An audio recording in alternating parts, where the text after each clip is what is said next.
اعوذ باللہ من الشیطان الرجیم، بسم اللہ الرحمن الرحیم۔ آڈیو نمبر 91، جنگ احد پارٹ 3۔ پچھلے آڈیو میں ہم نے سنا کہ مسلمانوں کے تابڑ توڑ حملے سے مسلمانوں کی فتح دکھ رہی تھی، کفار میدان چھوڑ کر بھاگ رہے تھے۔ جب اس طرح مشرک بھاگ رہے تھے اور مسلمان میدان مار رہے تھے، یعنی میدان جیت رہے تھے، تو درے پر موجود جو صحابہ تھے جنہیں نبی اکرم صلی اللہ علیہ وسلم نے سخت تاکید فرمائی تھی کہ ہر حال میں اپنے مورچے پر ڈٹے رہیں، اتنے میں انہوں نے آواز سنی، تمہارے ساتھی جیت گئے، اب کاہے کا انتظار، غنیمت غنیمت۔ تو ان کو یہ خیال ہوا کہ شاید اب جنگ ختم ہو چکی۔ تیر اندازوں کو یہ احساس ہوا تو ان کے کمانڈر عبداللہ بن جبیر رضی اللہ عنہ، انہوں نے تیر اندازوں کو نبی اکرم صلی اللہ علیہ وسلم کی تاکید یاد دلائی۔ تو ان میں سے اکثر کا کہنا یہ تھا کہ ارے یہ تاکید اور یہ حکم جنگ جاری رہنے تک کا تھا، اور اب تو جنگ ختم ہو گئی، اب رکنے کا کیا فائدہ۔ تو 50 میں سے 35 یا 40 لوگ پیچھے والے راستے کو، جہاں سے چپکے سے حملہ کیا جا سکتا تھا، اس راستے کو چھوڑ کر باقی مسلمانوں کے پاس چلے گئے، اور کمانڈر عبداللہ بن جبیر رضی اللہ عنہ کے ساتھ 9 یا 15 صحابہ بچے رہے۔ ادھر خالد بن ولید جو ابھی تک مسلمان نہیں ہوئے تھے، غیر معمولی اللہ تعالیٰ نے ان کو قائدانہ صلاحیتیں عطا کی تھیں میدان جنگ میں۔ دنیا کے بہترین جنرلز میں خالد بن ولید کا شمار ہوتا ہے۔ لوگوں نے انہیں الیگزینڈر دا گریٹ کے ساتھ کمپیئر کیا ہے۔ آپ انشاءاللہ تعالیٰ ان کی مہمات کے بارے میں ضرور پڑھیے گا۔ مختلف جنگوں میں اتنی ان یوزول، اتنی ایکسٹرا آرڈینری اسٹریٹجیز جو ہیں وہ انہوں نے پلان کی تھیں کہ جن کی مثال دنیا کی تاریخ میں نہیں ملتی، یعنی بڑے ہی انوویٹو تھے، اور ایک جنرل کے لیے بہت ہی بڑی چیز ہے اتنا ذہین اور اتنا بہادر اور اس طرح غیر معمولی صلاحیت ہو کہ میدان جنگ کو دیکھ کر وہ بھانپ جائے کہ اس وقت کرنا کیا ہے۔ تو ابھی کفار کو شکست ہو رہی ہے، خالد بن ولید بھی ان کے ساتھ ہی ہیں۔ اتنے میں ان کی عقابی نظر نے دیکھ لیا کہ وہ راستہ، وہ درہ خالی ہے جہاں یہ 3 بار چکر لگا چکے تھے اور بھگا دیے گئے تھے۔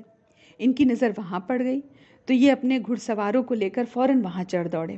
کفار کی فوج میں جو رسالہ تھا، رسالہ کہتے ہیں وہ فوجی جن کے پاس گھوڑے ہوں، گھڑ سوار، تو یہ رسالہ جو تھا، رسالہ کے یہ لیڈر تھے، تو یہ اپنی ٹیم کو لے کر نکلے، پورا احد کا چکر کاٹا، احد پہاڑ کے پیچھے سے ہو کر انہوں نے درے پر حملہ کر دیا، اور عبداللہ بن جبیر رضی اللہ عنہ سمیت 9 یا 15 صحابہ جتنے بھی تھے سب کے سب شہید کر دیے۔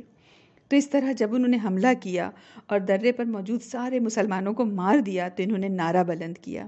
اب کیا ہوا؟ وہ سارے کفار، مرد اور عورتیں جو اندھا دھن بھاگ رہے تھے شکست سمجھ کر، نعرہ سنتے ہی رک گئے اور نئے جذبے کے ساتھ پلٹے اور مسلمانوں پر حملہ کر دیا۔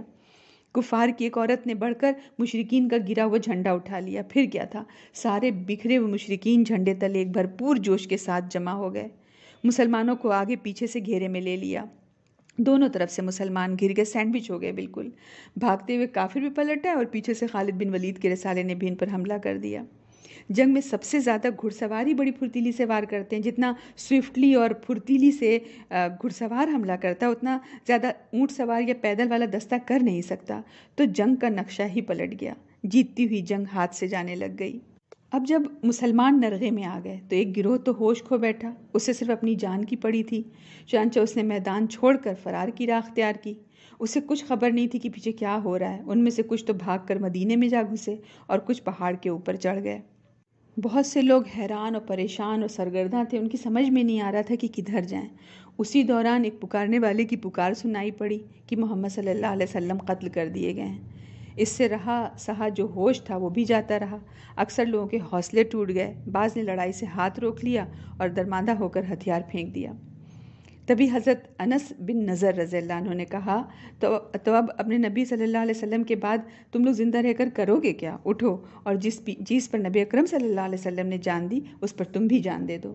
اس کے بعد آگے بڑھے اور مشرکین سے لڑتے ہوئے شہید ہو گئے۔ جنگ کے بعد انہیں پہچانا نہیں جا سکا، یہاں تک کہ ان کی بہن نے انہیں صرف انگلیوں کے پورے سے پہچانا۔ ان کو نیزے، تلوار اور تیر کے 80 سے زیادہ زخم آئے تھے۔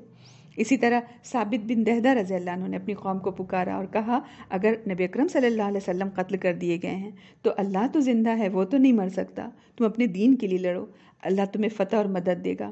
اس پر انصار کی ایک جماعت اٹھ پڑی اور حضرت ثابت رضی اللہ عنہ نے ان کی مدد سے خالد بن ولید کے رسالے پر حملہ کر دیا اور لڑتے لڑتے خالد کے ہاتھوں نیزے سے شہید ہو گئے۔